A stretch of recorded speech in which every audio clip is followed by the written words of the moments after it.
Will God fail you and me?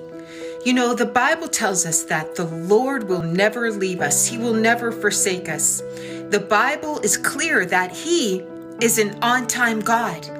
He is a God that will never, ever stop thinking about you. He never stops working on your behalf. You know, you might say out there that it doesn't seem like it sometimes because it seems like I struggle. At every turn, I'm struggling with all of these things in my life. Where is God through them all? But the Lord is telling you today that He is that on-time God. You know, when you want it done your time, your way, specifically in your will, God says, hang on a minute, because He's going to do it perfectly.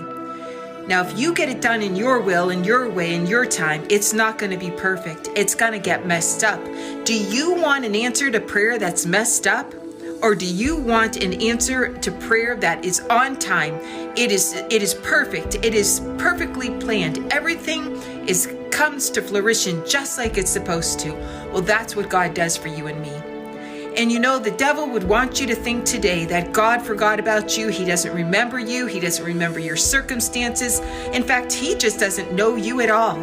But that's not true, because God never stops thinking about you.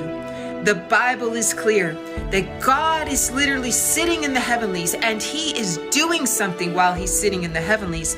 The Bible says that He scopes the earth. He scopes the earth looking for us. You guys, listen, God has not forgotten you. His word tells us so many promises over and over again.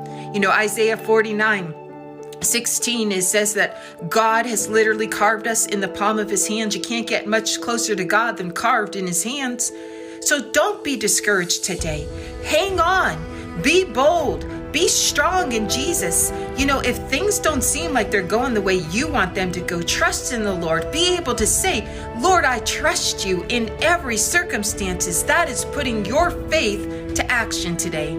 So I wanted to stop by and encourage you and let you know that just because it's not happening on your time doesn't mean that God forgot you. Doesn't mean that He didn't hear you. In fact, just the opposite. The minute you prayed it, the minute you spoke it to Him, He heard you. And now let Him do what He needs to do in His time today for your lives, in Jesus' name.